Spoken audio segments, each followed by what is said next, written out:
नमस्कार, ये आकाशवाणी शिमला है। अब आप कौशल्या शर्मा से कोविड-19 पर विशेष समाचार सुनिए। प्रधानमंत्री नरेंद्र मोदी ने कोविड-19 मरीजों की अधिक संख्या वाले राज्यों में जांच बढ़ाने का आह्वान किया है। 10 राज्यों के मुख्यमंत्रियों के साथ वीडियो कॉन्फ्रेंसिंग के जरिए बातचीत में प्रधानमंत्री ने कहा कि भारत के सामूहिक प्रयासों से ही कोविड-19 महामारी से लड़ाई में देश की जीत होगी। प्रधानमंत्री ने कहा, संक्रमित व्यक्तियों के संपर्क में आए लोगों का पता लगाना तथा नियंत्रण और निगरानी कोविड-19 महामारी से निपटने के सबसे प्रभावशाली उपाय हैं। उन्होंने कहा कि विशेषज्ञ अब कह रहे हैं कि यदि संक्रमण होने के 72 घंटों के अंदर पहचान कर ली जाए तो उसे काफी हद तक कम किया जा सकता है। देश में कोरोना संक्रमित मरीजों के स्वस्थ होने की दर 69.80% हो गई है और अब तक 16,29,600 रोगी उपचार के बाद ठीक हुए हैं। मौजूदा समय में देश भर में 6,43,948 कोरोना पॉजिटिव विभिन्न अस्पतालों में उपचाराधीन हैं। देश में कोरोना पॉजिटिव लोगों की कुल संख्या 23,29,638 हो गई है। पिछले 24 घंटों में 60,963 कोरोना के संक्रमित मरीज मिले हैं और 834 लोग इस महामारी से अपनी जान गंवा चुके हैं। इधर प्रदेश में कोरोना वायरल के मामलों में वृद्धि लगातार जारी है और ये संख्या बढ़कर 3,497 तक पहुंच गई है। मौजूदा समय में 1,180 कोरोना रोगी उपचाराधीन हैं। पिछले 24 घंटों में प्रदेश में 52 नए कोरोना मामले सामने आए हैं। इनमें ऊना में सबसे अधिक 16, चंबा में 14, सिरमौर में 8, कांगड़ा में 6, सोलन में 3, कुल्लू, किन्नौर, हमीरपुर, मंडी में एक मामला सामने आया है।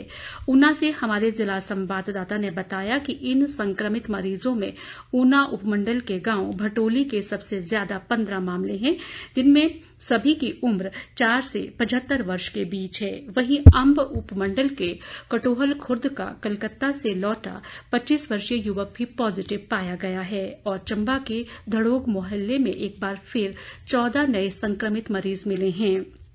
कल मंडी जिले के नेरचौर स्थित कोविड अस्पताल में कोरोना से संक्रमित एक महिला की मौत हुई है। इस तरह प्रदेश में मरने वालों का आंकड़ा 16 पहुंच गया है। प्रदेश में कुल 2,374 लोगों का कोरोना टेस्ट किया गया, जिससे 1,610 लोगों की रिपोर्ट नेगेटिव आई है, जबकि 757 लोगों की रिपोर्ट आना बाकी है। इस बीच प्रदेश हाईकोर्ट ने सिरमौर और सोलन जिलों से कोरोना मरीजों को तब तक दीनदयाल उपाध्याय शिमला में स्थानांतरित करने पर रोक लगा दी है जब तक इन जिलों में स्थित अस्पताल ऐसे रोगियों से भर नहीं जाते। इस संबंध में प्रदेश हाईकोर्ट के मुख्य न्यायाधीश एल नारायण स्वामी और न्यायाधीश अनूप चितकारा ने इंद्रजीत सिंह की याचिका पर सुनवाई के बाद जारी किए हैं। इंद्रजीत सिंह ने अपनी याचिका में प्रदेश सरकार के 16 जुलाई की उन आदेशों को चुनौती दी थी जिनमें दीनदयाल उपाध्याय क्षेत्रीय अस्पताल शिमला को शिमला और किन्नौर के अलावा सोलन और सिरमौर जिलों के लिए भी कोविड अस्पताल घोषित किया गया था। अदालत इस मामले पर अगली सुनवाई 17 अगस्त को करेगी।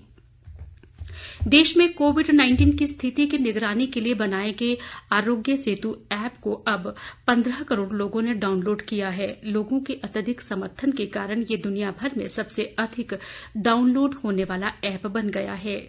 सरकार के समर्थन से तैयार किए गए इस ऐप ने शुरू होने के 3 महीने के अंदर ही ये महत्वपूर्ण उपलब्धि हासिल की। हिमाचल प्रदेश ने पूरे देश में ई संजीवनी पोर्टल पर सबसे अधिक परामर्श पंजीकृत करने में तीसरा स्थान हासिल किया है। प्रदेश सरकार के एक प्रवक्ता ने शिमला में बताया कि हिमाचल प्रदेश ने ई संजीवनी और ई संजीवनी ओपीडी के माध्यम से 24,527 परामर्श पंजीकृत किए हैं। इस मामले में तमिलनाडु पहले, आंध्र प्रदेश दूसरे स्थान पर रहा। प्रवक्ता ने कहा कि प्रदेश सरकार ने लोगों के हितों को ध्यान में रखते हुए मार्च 2020 से टेलीमेडिसिन सेवा शुरू की है। प्रदेश में 31 मार्च 2020 को ई संजीवनी पोर्टल शुरू किया गया था। इस पोर्टल का उद्देश्य अधिकतर स्वास्थ्य संस्थानों को विशेषज्ञ सुविधाओं के साथ साथ प्रदेश के स्वास्थ्य महाविद्यालयों के साथ जोड़ना है। प्रवक्ता ने कहा कि टेली परामर्श सेवाएं प्रदान करने के लिए स्वास्थ्य व आरोग्य केंद्रों को 67 डेस्कटॉप और वेबकॉम के साथ जोड़ा गया है ताकि लोगों को कंप्यूटर के माध्यम से परामर्श प्रदान किया जा सके। इसी के साथ ये समाचार बुलेटिन समाप्त हुआ। हमारा अगला विशेष समाचार बुलेटिन आप सुन सकते हैं दोपहर 3 बजे। नमस्कार।